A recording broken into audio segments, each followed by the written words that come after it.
ओम शांति।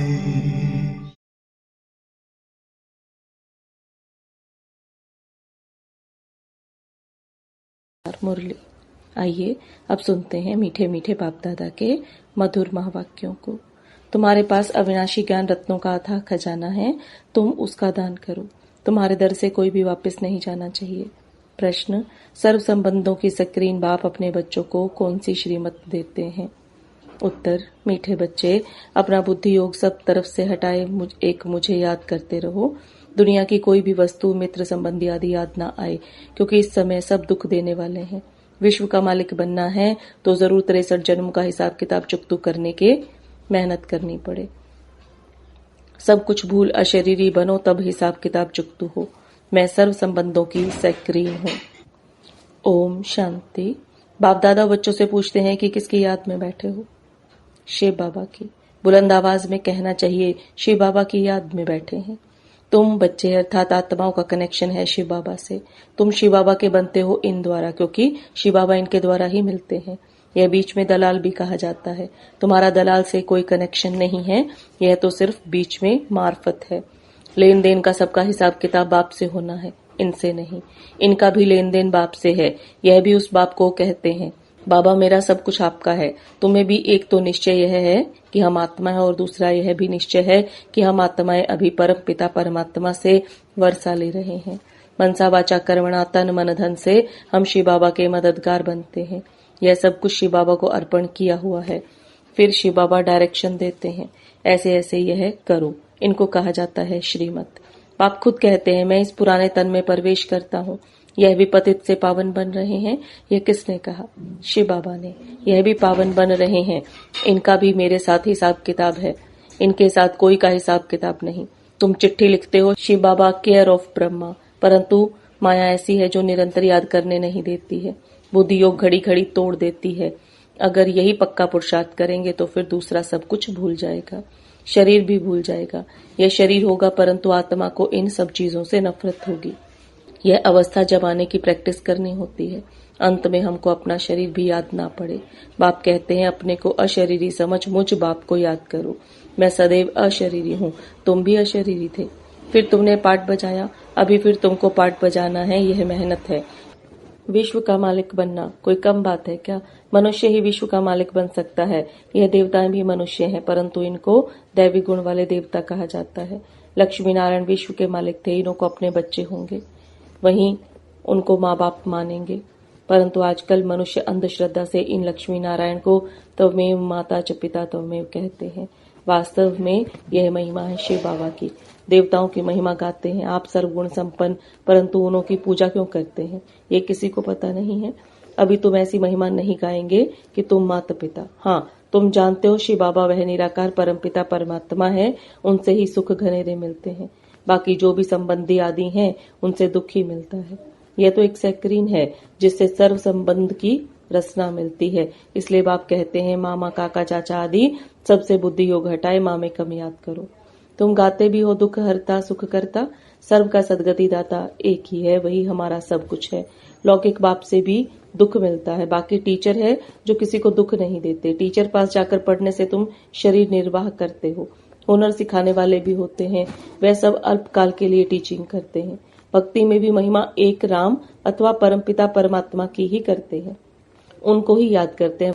वास्तव में भक्ति भी एक की ही करनी होती है, वह एक ही तुमको पूज्य बनाते हैं। तुम पहले पहले शिव बाबा की पूजा करो, उनको सतो प्रधान भक्ति कहा जाता है। फिर आत्मा भी सतो प्रधान से सतो रजो तमो बनती है। तुम समझते हो हम पुजारी बनते हैं, तुम पहले एक शिव की ही पूजा करते हो, फिर कलाएं कमती होती जाती हैं, भक्ति भी सतो प्रधान से सतो रजो तमो बन जाती है।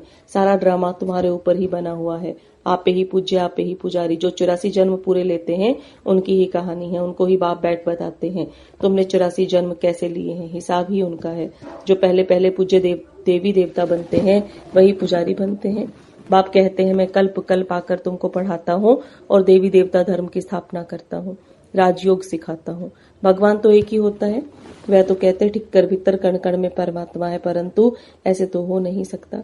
भगवान की तो महिमा अपरंपार है। कहते हैं, हे बाबा, तुम्हारी गति मत न्यारी, अर्थात तुम्हारी जो श्रीमत मिलती है वह सबसे न्यारी है।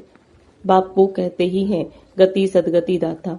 परम पिता परमात्मा तो बुद्धि ऊपर में जाती है। दुख के टाइम उनकी ही याद आती है। अगर राम सीता बुद्धि में हो फिर तो सारा रामायण बुद्धि में आ जाए। तुम तो पुकारते ही हो उस एक बाप को। सिवाय एक बाप के कोई भी साकारी मनुष्य व आकारी देवता से बुद्धि नहीं लगानी है। पतित पावन है ही एक बाप। कोई भी सत्संग में जाकर यही गाते हैं, पतित पावन सीताराम। अर्थ कुछ नहीं, यह सब है भक्ति मार्ग का गायन। सब रावण की जेल में है, भक्ति मार्ग में बहुत भटकते हैं। यहाँ भटकने की कोई बात ही नहीं। बाप समझाते हैं बच्चों को पॉइंट्स बुद्धि में अच्छी रीति धारण करनी है, पढ़ाई रेगुलर करनी है। अगर कोई कारण से सवेरे नहीं आ सकते तो दोपहर को आ जाना चाहिए। किसी को तंग भी नहीं करना है। सारा दिन पढ़ा है, कोई भी समय जाकर पढ़ना है। यह बच्चियां सुबह से लेकर शाम तक सर्विस पर हैं। सारा दिन सर्विस स्टेशन खुले हुए हैं। कोई भी आए उनको रास्ता बताना है। पहले पहले तो बताना है, विचार करो तुमको दो बाप है। दुख में पारलौकिक बाप को याद करते हैं ना। अभी शिव बाबा कहते हैं माँ में कम याद करो, मौत तो सामने खड़ा है। यह वही महाभारत लड़ाई है। बल बड़े पदमपति करोड़पति हैं, बड़े बड़े मकान आदि बनाते हैं, परंतु वह रहने थोड़े ही हैं। यह सब टूट जाना है। वह समझते हैं कलयुग की आयु लाखों वर्ष है। इनको कहा जाता है घोर अंधियारा। कोई के पास पैसे हैं, पूछते हैं मकान बनाए। बाबा कहते पैसे हैं तो भल बना लो, पैसे भी तो मिट्टी में मिल जाने हैं। यह तो टेम्परेरी है, नहीं तो यह सब पैसे भी चले जाएंगे, कुछ भी रहेगा नहीं। भल बनाओ, फिर उसमें गीता पाठशाला का प्रबंध करो। जो तुम्हारे दर पर कोई भी आए उनको भिक्षा ऐसी दो जो उनको एकदम विश्व का मालिक बना दो। तुम्हारे पास अथाह ज्ञान धन है, इतना कोई के पास नहीं है। तुम्हारे पास सबसे साहूकार वह है जिसके पास बहुत ज्ञान रत्न बुद्धि में भरे हुए हैं। कोई भी आए तो तुम उनकी झोली भर दो। तुम्हारे पास इतना खजाना है, सिर्फ यह बोर्ड लगा दो, आओ तो हम आपको सदा सुखी स्वर्ग का वर्षा पाने का रास्ता बताएं। परंतु बच्चों को वह नशा नहीं रहता। यहाँ नशा चढ़ता है, बाहर जाने से भूल जाता है। शौक होना चाहिए। कोई भी आए उनको रास्ता बताएं जो बेड़ा पार हो जाए। तुम्हारे पास बहुत भारी धन है। कोई भी भिखारी आए व लखपति आए तुम उनको भी बहुत रत्न दे सको। बाबा यहाँ नशा चढ़ाता है, फिर सोडा वाटर हो जाता है। बाबा तुम्हारी अविनाशी ज्ञान रत्नों से झोली भर देते हैं, परंतु नंबरवार है। किसी की तकदीर में है तो पूरी रीति धारण कर लेते हैं। बाबा कहते हैं कोशिश कर तुम निरंतर याद में रहो। ऐसे नहीं कि सेंटर में जाकर एक जगह बैठना है, नहीं, चलते फिरते जो भी समय मिले बाप को याद करते रहना है। हथ कारडे दिल अर्थात बुद्धि का योग बाप के साथ हो। बाप की याद से तुम्हारा बहुत कल्याण होगा। 21 जन्म के लिए तुम साहूकार बन जाते हो। बेहद का बाप बेहद का वर्षा देते हैं। भारत स्वर्ग था, अब नरक है। बाप कहते हैं अब मुझे याद करो तो तुम्हारी आत्मा सतो प्रधान बन जाएगी। बाप को याद करेंगे तो नशा चढ़ेगा। हमारे जैसा धनवान सृष्टि में कोई नहीं है। बाप ही याद नहीं होगा तो धन कहाँ से आएगा। स्वर्ग में तो तुम बच्चों को अपार सुख मिलता है। शास्त्रों में तो कितनी दंत कथाएं लिख दी हैं, गाते भी हैं राम राजा राम प्रजा, धर्म का उपकार है। फिर कहते राम की सीता चुराई गई, बंदरों की सेना ली। आगे खुद भी पढ़ते थे, कुछ भी समझते नहीं थे, अब कितना समझ में आता है। कितनी वंडरफुल बातें लिखी हैं। बाप कहते हैं मुझे प्रकृति का आधार लेना पड़ता है। त्रिमूर्ति में भी ब्रह्मा विष्णु शंकर दिखाते हैं, परंतु यह भी समझते नहीं कि विष्णु कौन है, कहाँ के रहने वाले हैं। विष्णु के मंदिर को नर नारायण का मंदिर कहते हैं, परंतु अर्थ कुछ भी नहीं समझते हैं। विष्णु के 2 रूप लक्ष्मी नारायण हैं जो सतयुग में राज्य करते थे। अभी तुम मनुष्य से देवता बन रहे हो। कोई भी आए तो बोलो यह ब्रह्मा कुमार कुमारियां हैं। तो प्रजापिता ब्रह्मा सबका बाप हुआ। बहुत ढेर की ढेर प्रजा है, नाम तो सुना है ना। भगवान ने ब्रह्मा द्वारा ब्राह्मण रचे। बाप ने जरूर बच्चों को वर्षा तो दिया होगा ना। तुम बच्चों को विश्व का मालिक बनाते हैं। तुम शिव बाबा से वर्षा पाते हो। एक है लौकिक बाप, दूसरा है पारलौकिक बाप। यह भी तुमको अलौकिक बाप मिला है। यह तो जोहरी था, यह थोड़े ही कुछ जानता था। इनके लिए कहते हैं कि इनके बहुत जन्मों के अंत के जन्म के भी अंत में मैं इनमें प्रवेश करता हूँ। वानप्रस्थी बनने का रिवाज भी भारत में है। 60 वर्ष के बाद गुरु के पास चले जाते हैं। बाप इनमें प्रवेश कर कहते हैं अब तुमको घर चलना है। मुक्ति सब चाहते हैं, परंतु मुक्ति को जानते कोई भी नहीं। ब्रह्म में लीन तो कोई हो नहीं सकता। यह तो सृष्टि का चक्र फिरता ही रहता है। सबको पाठ बजाना ही है। कहते हैं वर्ल्ड की हिस्ट्री ज्योग्राफी रिपीट। यह अनादि ड्रामा बना हुआ है। 84 जन्मों का पाठ तुमको बजाना ही है। यह ज्ञान डांस होती है। वो लोग फिर डमरू दिखाते हैं। अब सूक्ष्म वतनवासी शंकर डमरू कैसे बजाएगा। बाप ने समझाया तुम बंदर मिसल थे तो तुम बंदरों की सेना ली। तुम्हारे आगे बाबा ज्ञान का डमरू बजा रहे हैं, तुमको ज्ञान देते हैं। अभी तुम्हारी सूरत और सीरत दोनों पलटा रहे हैं। काम चिता पर बैठ तुम काले हो गए हो। बाबा फिर तुमको ज्ञान चिता पर बिठाए, सूरत और सीरत दोनों पलटाए, सांवरे से गोरा बना देते हैं। यहाँ बाबा कितना नशा चढ़ाते हैं, फिर नशा गुम क्यों होना चाहिए? अच्छा, मीठे मीठे सिखिलदे बच्चों प्रति माता पिता बाप दादा का याद प्यार और गुड मॉर्निंग।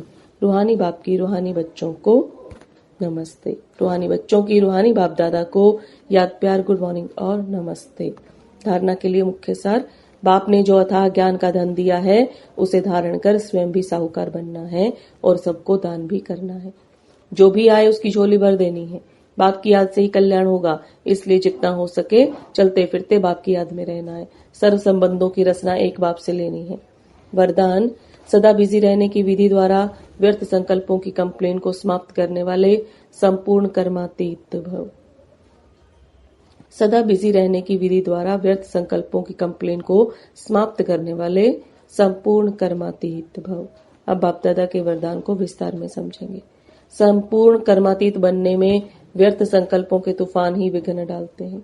इस व्यर्थ संकल्पों की कंप्लेन को समाप्त करने के लिए अपने मन को हर समय बिजी रखो। समय की बुकिंग करने का तरीका सीखो। सारे दिन में मन को कहां कहां भी बिजी रखना, यह प्रोग्राम बनाओ। रोज अपने मन को 4 बातों में बिजी कर दो।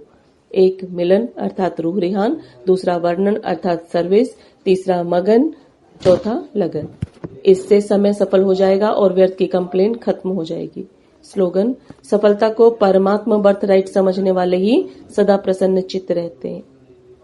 सफलता को परमात्मा बर्थ राइट समझने वाले ही सदा प्रसन्न चित्त रह सकते हैं। ये अव्यक्त इशारे। सदा हर्षित रहने के लिए अपनी नेचर को सरल बनाओ, सहनशील बनो।